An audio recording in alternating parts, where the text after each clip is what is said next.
بسم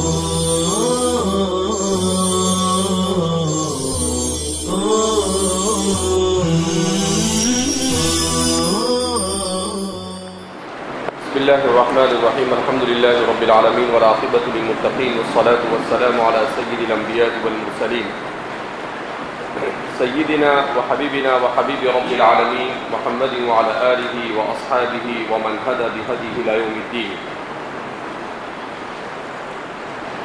باب فضل الجهاد والسير وقول الله تعالى إن الله اشترى من المؤمنين أنفسهم وأموالهم بأن لهم الجنة.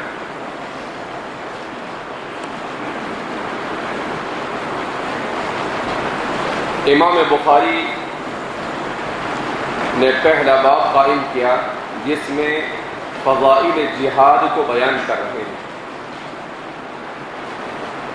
فضائل جہاد کو بیان کرتے ہوئے سب سے پہلے آپ نے قرآن کریم کی آیت کریمہ یہاں پر ذکر کی ہے.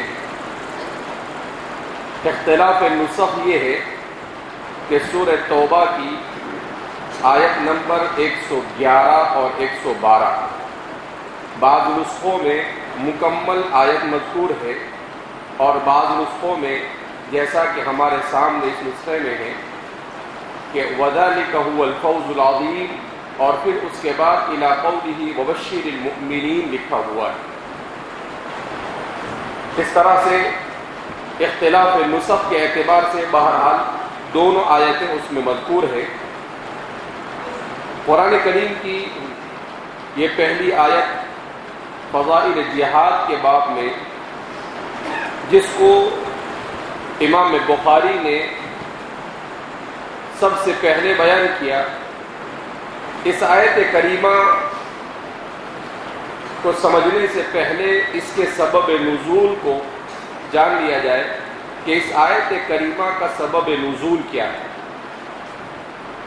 تو فرماتے ہیں کہ اس آیت کریمہ کا سبب نزول یہ ہوا کہ جب بیعت عقبہ ثانیہ انصار دوسری مرتبہ نبی کریم صلی اللہ علیہ وسلم کی خدمت میں 72 سے زیادہ کی تعداد میں مکہ مکرمہ آ کر حج کے موقع پر بیعت کے لیے جمع ہوئے،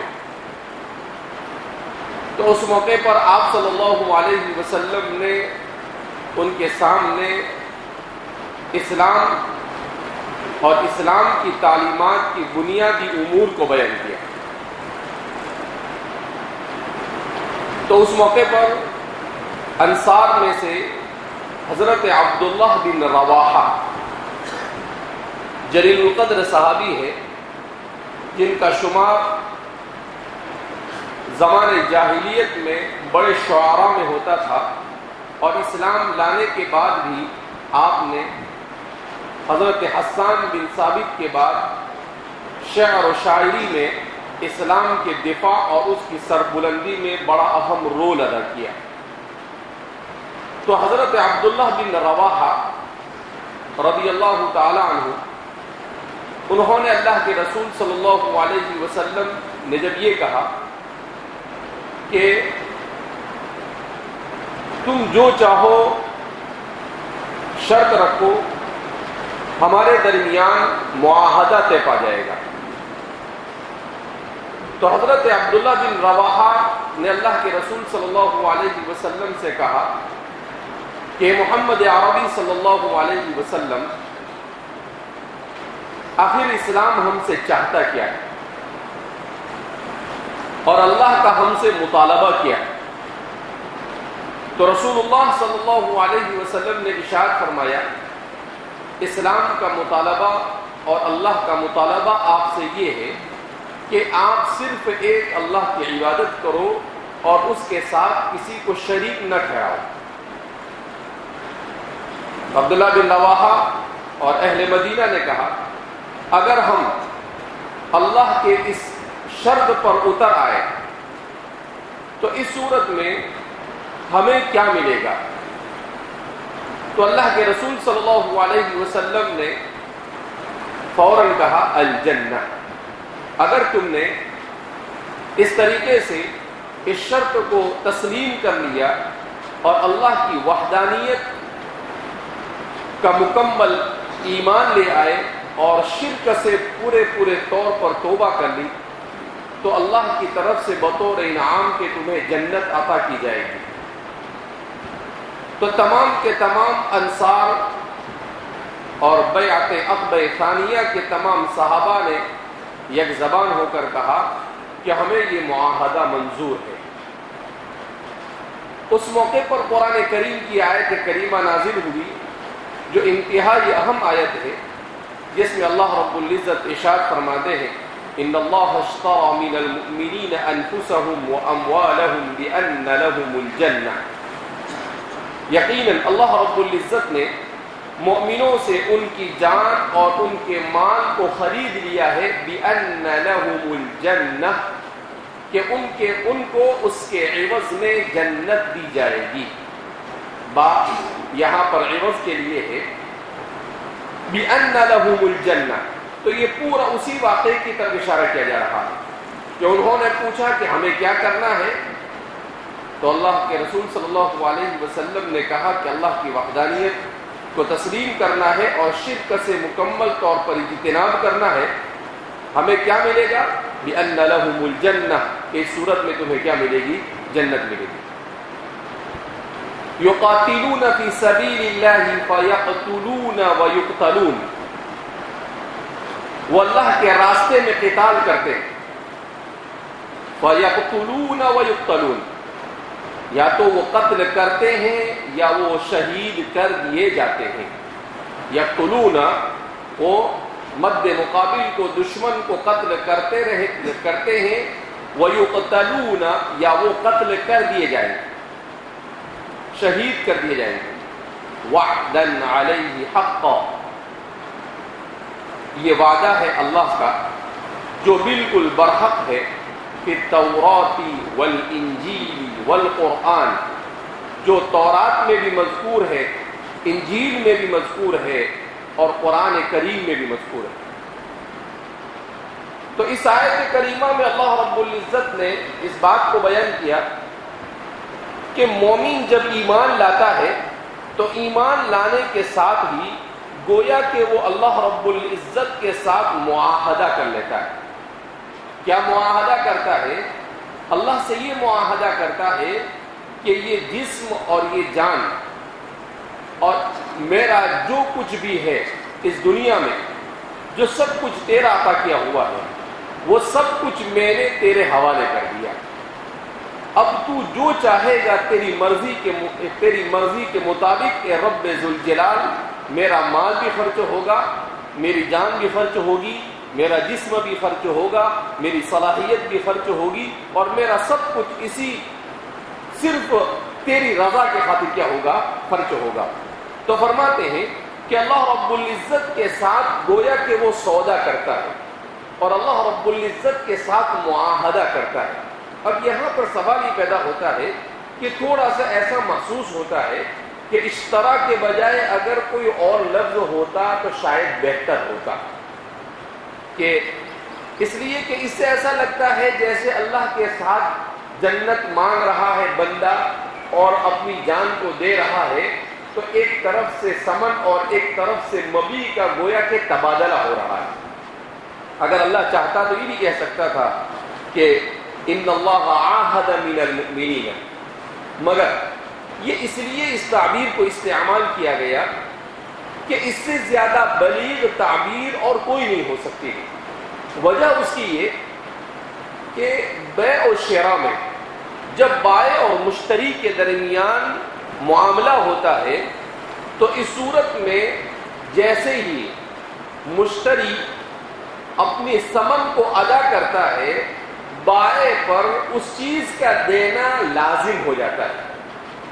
تو اللہ رب العزت بندوں کو مطمئن کرنا چاہتے تھے کہ یہ کوئی ایسے ہی معاہدہ نہیں ہے جو کبھی ٹوٹ سکتا ہے، یہ کوئی ایسا وعدہ نہیں ہے جس کے خلاف ہم وعدہ خلافی کر سکتے ہیں، بلکہ آپ اس کو محسوس درجے میں جیسے بیع و شراء ہوتی ہے بالکل اسی طریقے سے اسے تصور کر لیجئے. دیکھا جائے تو یہ ایک مجاز ہے، حقیقت نہیں ہے. یہ کیا ہے؟ مجاز ہے، حقیقت نہیں ہے. کیونکہ ہماری جان کس کی دی ہوئی ہے؟ اللہ کی دی ہوئی. ہمارا مال کس کا دیا ہوئے؟ اللہ. اب سب کچھ اللہ کا دیا ہوا اگر ہم اللہ کے راستے میں خرچ کرتے ہیں تو اللہ پر کوئی احسان نہیں کر رہے ہیں. جب اللہ پر احسان نہیں کر رہے ہیں تو یہ بظاہر بیع و شراء نہیں ہے. مگر اللہ نے کہا کہ جیسے بائع اور مشتری یہ ایک دوسرے کے ساتھ سودا کرنے کے بعد معاملے کو بالکل لازم کرتے ہیں کہ کوئی بھی ایک دوسرے سے مکرتا نہیں ہے، بالکل ہم بھی تمہارے ساتھ ایسا ہی معاہدہ کر رہے ہیں کہ اس میں ذرہ برابر بھی پیچھے ہٹنے کا کوئی سوال پیدا ہوتا نہیں. تو بندے کو مکمل کانفیڈنس حاصل ہو جاتا ہے، مکمل یقین اور اعتماد حاصل ہو جاتا ہے کہ ہاں میرے رب نے جب کہہ دیا ہے تو مسئلہ ختم ہے، اس سے بڑھ کر اور کچھ ہو سکتا نہیں ہے. تو بندے کو پورے طور پر اطمینان دلانے کے لیے اس تعبیر کو کیا کیا گیا ہے؟ استعمال کیا گیا ہے. ان اللہ اشتری من المؤمنین انفسهم. یہاں پر دوسرا لفظ اللہ رب العزت نے استعمال کیا من المؤمنین، مؤمنوں سے. مسلمین کا لفظ استعمال نہیں کیا بلکہ کس کا لفظ استعمال کیا ہے؟ مؤمنین کا. تو یہاں پر مؤمن اور مسلم کے فرق کو سمجھنا پڑے گا کہ مومن اور مسلم میں کیا فرق ہے. تو اس سلسلے میں ایک اختلاف ہمارے محدثین کے یہاں پر پایا جاتا ہے. هل الفرق بین الاسلام والایمان ام لا، کہ کیا اسلام اور ایمان کے درمیان فرق ہے یا نہیں. بعض نے کہا لا فرق بینہما، اسلام اور ایمان میں کوئی فرق نہیں ہے. بعض نے کہا ہناک فرق بینہما، دونوں کے درمیان فرق ہے. اسلام اور ایمان دو الگ الگ کیفیتوں کا نام ہے. اس سلسلے میں علامہ انور شاہ کشمیری رحمۃ اللہ علیہ ان اختلاف کو ختم کرتے ہوئے بڑی عمدہ تطبیق دیتے ہیں اور تعارض کو ختم فرماتے ہوئے کہتے ہیں کہ من وجہین یہ دونوں ایک ہے اور من وجہین یہ دونوں ایک نہیں ہے. یہ دونوں الگ الگ کیسے ہیں؟ یہ دونوں الگ الگ اس معنی کر ہے کہ اسلام یہ نام ہے ظاہری اعضاء سے اللہ رب العزت کے مطلوبہ احکام پر عمل کرنا، یہ ہے اسلام. جیسے نماز پڑھنا، روزہ رکھنا، زکوٰۃ دینا، حج ادا کرنا. تو یہ ظاہری اعمال کا بدن کے جوارح اور ظاہر سے ادا کرنا، یہ اسلام. اور ایمان یہ دل کی کیفیت کا نام ہے کہ انسان کے دل کے رگ و ریشے میں یہ بات سرایت کر جائے کہ کرنے دھرنے والی ذات صرف اور صرف اللہ کی ہے، اور دنیا میں مکمل متصرف اور قادر اگر کائنات میں کوئی ہے تو وہ کون ہے؟ اللہ. اس اعتقاد کا دل کے نہا خانے میں جم جانا، سودا قلب میں جاگزیں ہو جانا، فرماتے ہیں یہ ہے ایمان. تو ایمان کا تعلق یہ قلب سے اور اسلام کا تعلق جوارح سے. اسلام کا تعلق کس سے ہے؟ جوارح سے. اب اس کے بعد آپ فرماتے ہیں علامہ انور شاہ کشمیری رحمۃ اللہ علیہ اس کو یوں کہہ سکتے ہیں کہ ایمان یہ اقرار باللسان سے شروع ہوتا ہے. اسلام اقرار باللسان سے شروع ہوتا ہے، عمل بالجوارح کے ذریعے سے مضبوط ہوتا ہے. اور جب عمل بالجوارح اور احسان کی کیفیت بندے میں پیدا ہو جاتی ہے تو پھر وہ دل کے نہا خانے میں اپنی جگہ پکڑ لیتا ہے. تو پھر وہ اسلام ایمان کی کیفیت میں کیا ہو جاتا ہے؟ تبدیل ہو جاتا ہے کہ اب اسے سوائے ایمان اور اس کے تقاضے کے کوئی چیز سمجھ میں نہیں آتی اور اسے نظر آتی نہیں. تو اس طرح سے گویا کہ شاہ فرماتے ہیں، شاہ علامہ انور شاہ کشمیری کہ اسلام ابتدائی کیفیت کو کہتے ہیں اور ایمان انتہائی کیفیت کو کہتے ہیں۔ ابتدا اسلام ہوتا ہے، پھر اس اسلام پر جب بندہ خلوص کے ساتھ عمل کرتا ہے تو وہ ایمان میں تبدیل ہو جاتا ہے۔ اس لیے جب بندے کی کیفیت ایمان سے سرشار ہو جاتی ہے تو اس کے بعد اس بندے کے لیے اپنی جان کو قربان کرنا بالکل آسان ہو جاتا ہے۔ پھر جب اسے تیر لگتا ہے تو وہ کہتا ہے فزت ورب الکعبہ، رب کعبہ کی قسم میں کامیاب ہو گیا۔ یہ کون سی کامیابی ہے؟ جان جا رہی ہے۔ اور کیا کہتے ہیں صحابہ؟ فزت ورب الکعبہ، رب کعبہ کی قسم میں کامیاب ہو گیا۔ دنیا میں مرنے سے کامیابی کہاں ملتی ہے؟ جو مر گیا اسے تو یہ کہا جاتا ہے کہ بھئی یہ مر گیا، اس کا مطلب یہ ہار گیا، لیکن یہاں نہیں، یہاں پر مرنا کامیابی اس لیے کہ وہ اسلام ایمان میں تبدیل ہو چکا تھا۔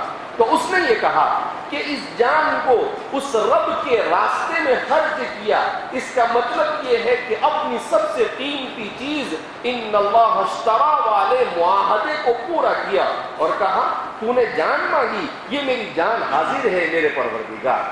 جب اپنے پروردگار کو اپنی جان دے دی تو ظاہر سی بات ہے اس نے یہ کہا کہ اے اللہ، جب میں نے کلمہ پڑھا تو تو نے کہا کہ میں نے تیری جان کو خرید لیا، تو ٹھیک ہے آپ نے خرید لیا، میں نے اپنی جان دے دی، مجھے اس کے دینے میں ذرہ برابر بھی کوئی تأمل ہے نہیں۔ تو اس لیے فرماتے ہیں کہ ایمان اور اسلام، اب جب ایمان اور اسلام کا یہ فرق سمجھ میں آیا تو خود بخود مسلم اور مومن کا فرق بھی کیا ہو جائے گا، سمجھ میں آ جائے گا کہ اگر بندہ زبان سے اقرار کرنے کے بعد صرف جوارح سے عمل کرتا ہے مگر دل میں ابھی بھی اللہ پر کرنے دھرنے کا یقین نہیں جمع ہے تو وہ بندہ مسلم تو ہے، مومن نہیں ہے۔ وہ بندہ مسلم تو ہے، مومن نہیں ہے۔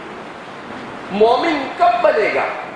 اس وقت بنے گا جب اس کی کیفیت ویسی ہو جائے گی کہ اسے ایمان کے خاطر اپنا سب کچھ لٹانے میں کوئی تأمل باقی نہیں رہے گا، کوئی تأمل باقی نہیں رہے گا، تب جا کر وہ مومن بنے گا۔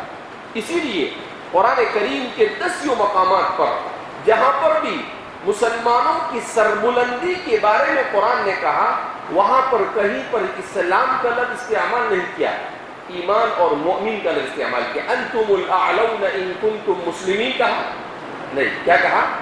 ان کنتم مؤمنین، کہ مسلموں کے ساتھ مدد اللہ کی کامل نہیں آتی ہے۔ جب اکثریت یہ مؤمنین کی کیفیت میں تبدیل ہو جاتی ہے تو اللہ کی نصرت اور مدد کھلے آنکھوں آنا کیا ہو جاتی ہے، شروع ہو جاتی ہے۔ اسی لیے قرآن کریم نے پہلے پارے میں کہا آمینو کما آمن الناس، ایمان لاؤ ایسے جیسے کہ صحابہ ایمان لائے۔ الناس پر الفلام عہد خارجی ہے، اس سے مراد حضرات صحابہ ہے، اس پر مفسرین کا اتفاق ہے۔ تو کیا کہا؟ آمینو، وہاں ایسا نہیں کہا اسلیمو کما اسلم الناس، بلکہ کیا کہا؟ احساس اس کو ایسے ہوگا کہ وہ سیرت صحابہ کا مطالعہ کرے اور جیسی صحابہ کی کیفیت ہے اگر اپنے اندر اس کیفیت کو محسوس کرے تو اس کا تھرمامیٹر قرآن نے بیان کیا آمین کما آمن الناس۔ اگر آپ کو ایسا محسوس ہو کہ میری کیفیت الحمدللہ صحابہ کے جیسی ہو گئی ہے تو اب آپ اپنے دل میں اطمینان کا اظہار کر سکتے ہیں کہ الحمدللہ میں مسلم سے نکل کر مومن کے درجے میں کیا ہو چکا ہوں، داخل ہو چکا ہوں۔ لیکن اس کے لیے پاپڑ بیلنے پڑتے ہیں۔ اب آپ کہیں کہ دل کے بہلانے کو مومن غالب یہ خیال اچھا ہے، آپ نے کہا ہاں ہاں بالکل اپنے تو مومن ہے، ایسے کیسے ہو سکتا ہے؟ نہیں، آپ کو نماز پڑھنا بھاری نہ لگے، آپ کو عبادت کرنا بوجھل محسوس نہ ہو، آپ کو اس میں لذت محسوس ہونے لگے اور آپ کثرت سے کرنے پر آپ کو ذرہ برابر بھی کوئی تأمل نہ رہے، گناہ کے کرنے سے آپ کو تکلیف محسوس ہو، گناہ اگر ہو جاوے تو آپ فوراً توبہ کی طرف دوڑ لگا دے، جو یہ ساری صحابہ کی کیفیتیں ہیں۔ تو یہ کیفیتیں جب عملی طور پر آپ میں پائی جائے تب کہا جائے گا صرف آپ کے اپنے بارے میں فیصلہ کر لینے سے کوئی مومن ہونے والا نہیں ہے۔ اللہ کے رسول صلی اللہ علیہ وسلم ایک مرتبہ مال تقسیم کر رہے تھے تو اللہ کے رسول صلی اللہ علیہ وسلم نے تالیف قلب کے لیے کچھ لوگوں کو زیادہ دے دیا اور کچھ لوگوں کو کم دیا۔ تو حضرت سعد بن ابی وقاص رضی اللہ تعالیٰ عنہ بھی دیکھ رہے تھے، تو سعد بن ابی وقاص نے اللہ کے رسول صلی اللہ علیہ وسلم سے کہا کہ اللہ کے رسول صلی اللہ علیہ وسلم فلاں فلاں آپ نے اس کو کم دیا، وہ تو مومن ہے۔ تو اللہ کے رسول صلی اللہ علیہ وسلم نے کہا ماذا قلت یا سعد، اے سعد بن ابی وقاص نے کیا کہا تم نے؟ کہا وہ مومن ہے۔ کہا مومن کون ہے اور کون نہیں ہے اس کو اللہ کے علاوہ کوئی نہیں جانتا ہے، یہ تو اللہ کو معلوم کہ وہ کون مومن ہے کون مومن نہیں ہے۔ ہاں انہ مسلم، وہ ظاہری طور پر عمل کر رہا ہے تو ہم اسے مسلمان تو کہہ سکتے ہیں، مگر کسی کے مومن ہونے کے بارے میں نہ تو اسے معلوم ہو سکتا ہے اور نہ کسی دوسرے کو معلوم ہو سکتا ہے کہ یہ مومن ہے یا مومن نہیں ہے۔ اس لیے کیفیت ایمانی لیس امر ہین، یہ کوئی معمولی چیز ہے نہیں کہ آدمی آسانی کے ساتھ نہیں میں تو مومن ہوں۔ ایسے کیسے مومن ہیں آپ؟ جب اللہ کے رسول نے صحابہ کی تربیت کی اور یہ کہا کہ بھئی آپ ایسے کسی کے اوپر بھی مومن ہونے کا فتویٰ لگا سکتے نہیں ہے، آپ مسلمان کہہ سکتے ہیں، مومن کسی کو۔ اسی لیے ہمارے فقہا نے یہاں پر ایک مسئلہ اٹھایا کہ کیا کوئی اپنے آپ کو مومن کہہ سکتا ہے یا نہیں؟ تو فقہا کی بڑی جماعت کہتی ہے مسلم کہہ سکتا ہے، مومن نہیں کہہ سکتا۔ کیا کہہ سکتا ہے؟ مسلم کہہ سکتا ہے، مومن نہیں کہہ سکتا ہے۔ کیوں؟ اس لیے کہ دل کی کیفیت کو اللہ کے علاوہ کوئی نہیں جانتا، دل میں کیا ہے اور کیا نہیں۔ اسی لیے کل قیامت کے دن بہت سارے ایسے لوگ ہوں گے جنہوں نے پوری زندگی نمازیں پڑھی ہوگی، پوری زندگی عبادتیں کی ہوگی، مگر اس کے باوجود انہیں جہنم میں ڈھکیل دیا جائے گا۔ کیوں؟ اس لیے کہ دل میں ایمان یا تو نہیں تھا یا تو تھا مگر کمزور تھا، صرف رکھ رکھاؤ اور دکھاوے کے طور پر ایمان اسلام تھا، دل کے اندر نہیں تھا۔ اسی لیے اللہ کے رسول صلی اللہ علیہ وسلم فرماتے ہیں، حضرت ابو ہریرہ رضی اللہ تعالیٰ عنہ کی روایت ہے کہ بہت سارے لوگ 60 سال تک نماز پڑھتے ہیں مگر ان کی ایک نماز قبول نہیں ہوتی۔ کتنی؟ ایک نماز۔ لا تقبل من صلاتها شیء، اس کی نماز میں سے ایک نماز قبول نہیں ہوتی۔ حضرات صحابہ حیران ہو گئے، کہ 60 سال تک نماز پڑھتا رہا پابندی کے ساتھ اور اس کے بعد بھی ایک نماز قبول نہیں، کیوں؟ کہ لا یتم رکوعها ولا سجودها، نہ رکوع مکمل کیا نہ سجدہ مکمل کیا اور نہ خشوع ہوگا نہ خضوع ہوگا۔ تو اللہ کو ایسی نماز نہیں چاہیے کہ جس میں صرف خانہ پوری کے طور پر، فارمیلٹی کے طور پر آدمی نے کوے کے چونچ کی طرح ایسے ہی رکوع کر لیا اور سجدہ کر لیا، جیسے کہ آج کل کی ہماری کیفیتیں ہیں کہ جس میں یہی ہوتا ہے۔ تو بہرحال قرآن کریم کی اس آیت کریمہ میں اللہ رب العزت نے مومن کا لفظ اسی لیے استعمال کیا کہ یہ سودا ایمان کا ہے، اسلام کا نہیں۔ کس کا ہے؟ ایمان کا۔ اور ایمانی کیفیت کو پیدا کرنے کے لیے صحابہ کی طرح مجاہدہ کرنا پڑتا ہے، صحابہ کی طرح حالات کا مقابلہ کرنا پڑتا ہے، ہر حالت میں اللہ کے فیصلے پر راضی ہونا پڑتا ہے اور شکوہ شکایت سے اجتناب اور احتراز کرنا پڑتا ہے اور اللہ کی مرضی کے مطابق زندگی گزارنی پڑتی ہے، تب جا کر ایمانی کیفیت پیدا ہوگی۔ آج بھی اگر مسلمانوں میں یہ کیفیت پیدا ہو جائے تو اللہ کی مدد ویسے ہی آ سکتی ہے جیسا کہ حضرات صحابہ کو آئی، مگر آج ہماری اکثریت وہ ہے جو صرف مسلمان، لم يبق من الاسلام الا اسمه ولم يبق من القرآن الا رسمه من اشراط الساعة۔ حضور نے فرمایا کہ بہت ہوں گے مسلمان، لیکن وہ کیسے ہوں گے؟ کہاں؟ سمندر پر جو کچرا پھینک دیا جاوے اور اس پر جو تیرتا رہتا ہے وہ اپنے ارادے سے کہیں نہیں جا سکتا۔ عجیب، اللہ کے رسول صلی اللہ علیہ وسلم نے تشبیہ بیان کی کہ اس کی طرح، کیونکہ اس کو موج جہاں لے جائے گی وہاں جائے گا۔ کیسے؟ کہاں جائے گا؟ سمندر کی موج جہاں۔ کیا مطلب اس کا؟ اس کا مطلب یہ ہے کہ وہ موج کے حوالے ہوگا۔ کس کے حوالے ہوگا؟ اپنے ارادے سے کہیں نہیں جائے گا. جیسے کشتی اپنے ارادے سے اس کو چلانے والا چلاتا ہے مگر اس کچرے کو اپنا کوئی ارادہ نہیں ہوتا ہے. اس کا مطلب کیا ہے؟ اللہ کے رسول صلی اللہ علیہ وسلم یہ فرمانا چاہ رہے ہیں کہ اس کی زندگی اس زمانے کی تہذیب و تمدن کے حوالے ہوگی. اس کی زندگی اس زمانے کی تہذیب و تمدن کے حوالے ہوگی. وہ کہے گا کہ اللہ اور اس کا رسول تو داڑھی رکھنے کے لیے کہتا ہے مگر زمانہ تو اس کو برا سمجھتا ہے تو میں کیوں رکھوں داڑھی نہیں. اللہ اور اس کے رسول نے تو ایسا لباس پہننے کے لیے کہا لیکن زمانہ تو اس کو اچھا سمجھتا نہیں ہے. اس کو تو ان شرٹ اور ٹی شرٹ اور پتہ نہیں کون سا شرٹ چاہیے لہذا میں یہ کروں گا نہیں. تو یہ ساری کیفیتیں وہ ہے جو ایمان کی گویا کے ایک طرح سے یا تو کمزور ہونے کی علامت ہے یا ایمان کے فقدان کی علامت ہے. اللہ رب العزت ہماری حفاظت فرمائے. تو بہرحال فرماتے ہیں ان اللہ اشتری من المؤمنین انفسهم. مومنین کے بعد سب سے پہلا لفظ کا استعمال کیا انفسهم کہ یقیناً اللہ رب العزت نے مومنوں سے خرید لیا ہے ان کی جانوں. سب سے پہلا سودا جان. سب سے پہلا سودا کس کا؟ جان.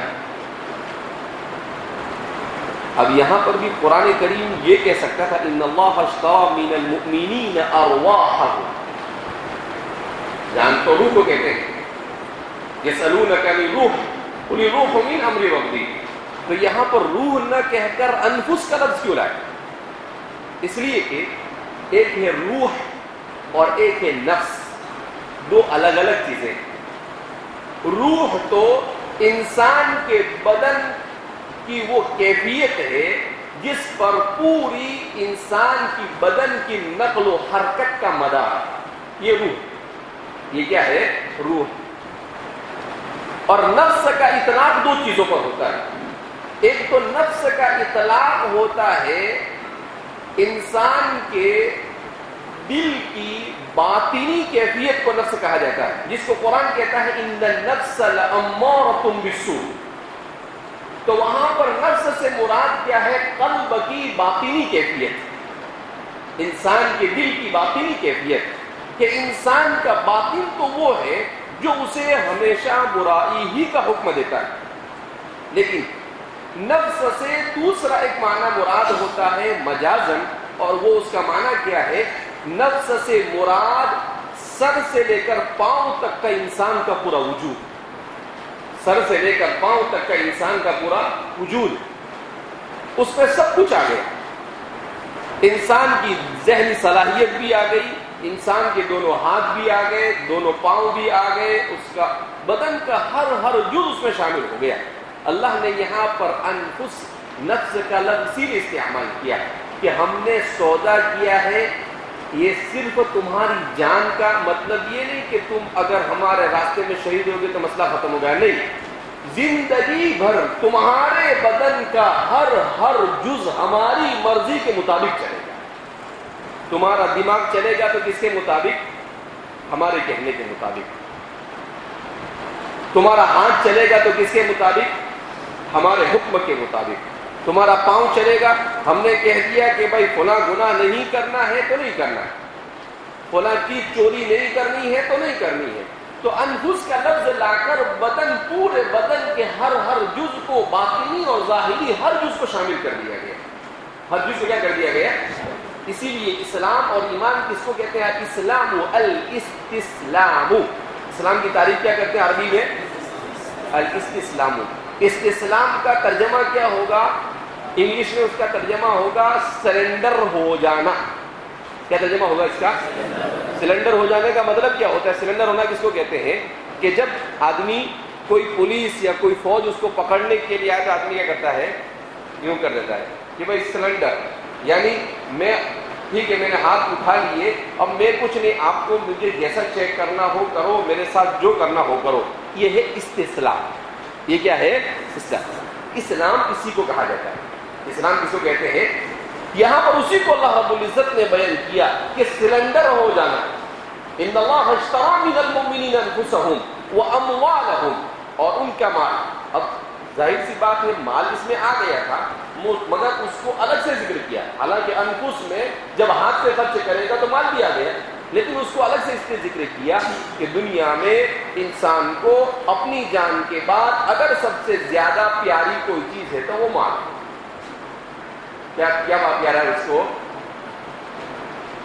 لہذا اس بنا پر اللہ نے کہا کہ سب سے قیمتی چیز آپ کی ذات، اس کے بعد اگر کوئی قیمتی چیز ہے آپ کی تو آپ کا مال، تو آپ نے اپنی دونوں قیمتی چیز اللہ کے حوالے کی کہ میری ذات بھی اللہ کے حوالے اور میرا مال بھی اللہ کے حوالے۔ اب کچھ بچائیے، کیوں؟ اس لیے کہ مال میں صرف پیسہ، روپیہ، ڈالر یہی نہیں آتا ہے، مال میں سب کچھ ہے، مال میں گھر بھی آ گیا، مال میں زمین بھی آ گئی، مال میں جائیداد بھی آ گئی، مال میں تجارت بھی آ گئے، ساری دنیا آ گئی۔ مال کا مطلب کیا ہے؟ ما یمیل الیہ الطبع، جس کی طرف انسان کی طبیعت مائل ہو، یہ مال کی تعریف کی جاتی ہے۔ ربی جہاں انسان کی طبیعت کیا ہو؟ مائل ہو، وہ ساری کی ساری چیزیں کَبِأَنَّ لَهُمُ الْجَنَّةَ، اس کے بدلے میں ان کے لیے کیا ہے؟ جنت ہے۔ یقاتلون فی سبیل اللہ، وہ اللہ کے راستے میں قتال کرتے ہیں، فیقتلون ویقتلون، یا تو وہ قتل کرتے ہیں یا وہ شہید کر دیے جاتے ہیں۔ کیا مطلب؟ کہ اللہ رب العزت نے ایک تھرمامیٹر بیان کیا کہ آپ نے اللہ کے ساتھ سودا کیا اور اس سودے میں آپ سچے ہو۔ اللہ سچا ہے تو اللہ تو جنت دینے والا ہے، لیکن اس سودے میں آپ سچے ہو، اس کا پتہ کیسے چلے گا؟ تو اس میں فرماتے ہیں کہ یہاں پر فا نتیجے کے لیے، تو فَيَقْتُلُونَ وَيُقْتَلُونَ کا اس کا پتہ اس وقت چلے گا کہ جب اللہ کے راستے میں تمہیں جہاد اور قتال کے لیے بلایا جائے گا تو بغیر تأمل کے تم تیار ہو جاؤ گے کہ ہم راضی ہیں اور اے اللہ لِتَكُونَ كَلِمَةُ اللَّهِ هِيَ الْعُلْيَا کے لیے ہم تیار ہیں، اور تم اپنی جان اور اپنا مال اپنا سب کچھ لے کے قتال کے لیے کیا ہو جاؤ گے؟ حاضر ہو گے۔ اب جب حاضر ہوگے فَيَقْتُلُونَ، تو یا تو تم غازی بنو گے، مارو گے، اور یقتلون، ہو سکتا ہے تم شہید بھی کر دیے جاؤ، مگر اس نتیجے سے تم بالکل بے خبر ہو کر تم کود پڑو، جیسا کہ حضرات صحابہ سے نبی کریم صلی اللہ علیہ وسلم نے جب بدر کے موقع پر پوچھا تو انصاری صحابی کھڑے ہو گئے اور کہا اللہ کے رسول صلی اللہ علیہ وسلم لو امرتنا ان نخوض فی البحر لخوضنا، اگر آپ ہمیں یہ کہیں کہ سمندر میں کود پڑو تو ہم یہ نہیں سوچیں گے کہ زندہ رہیں گے یا مر جائیں گے، ہم سمندر میں کود پڑیں گے۔ اگر آپ یہ کہیں گے کہ نقاتل دونک، ہم آپ کے ارد گرد قتال کرتے رہیں گے یہاں تک کہ ہم میں سے ایک بھی باقی نہ رہے، ہم سب اپنی جانوں کا آپ کو کیا کر دیں گے؟ قربان دیں گے۔ اگر آپ کہیں کہ آگ میں کود جاؤ تو ہم یہ نہیں سوچیں گے کہ یہ آگ ہمیں جلا دے گی، ہمیں تکلیف پہنچائے گی، ہم بغیر تأمل کے آگ میں کیا ہو جائیں گے۔ اس کا مطلب کیا ہے کہ بدر کے میدان میں اللہ کے رسول اپنے صحابہ کو لے جانے سے پہلے ان کے ایمان اور اسلام کا جائزہ لیتے ہیں۔ جب وہ یہ کہہ دیتے ہیں حضور سمجھ جاتے ہیں کہ صاروا مومنین، یہ تو مسلم کیفیت سے نکل کر مومن بن چکے ہیں، اب حضور بالکل اطمینان کے ساتھ میدان بدر کی طرف کیا ہو جاتے ہیں؟ بڑھ جاتے ہیں۔ کہاں بڑھ جاتے ہیں؟ میدان ہے کہ بھئی اب مجھے ہار کا کوئی خطرہ باقی رہا نہیں، کیوں؟ انتم الاعلون ان کنتم مؤمنین، اللہ نے کہہ دیا ہے، اور یہ تو 313 مومن ہے، وہ سامنے 3000 ہو کہ 1000 ہو، ہم کو اس سے کوئی مطلب ہے نہیں۔ تو اللہ کے رسول کا بار بار پوچھنا، مہاجرین کا کہنا، پھر انصار میں سے ایک صحابی کا کھڑے ہو کر ان کی ترجمانی کرتے ہوئے یہ جملے کہنا، یہ ساری چیزیں ایسے ہی نہیں ہیں، یہ ایمان اور اسلام کا جائزہ لیا جا رہا تھا کہ یہ میرے ساتھ آنے والی جماعت اسلامی کیفیت والی ہے یا ایمانی کیفیت والی ہے۔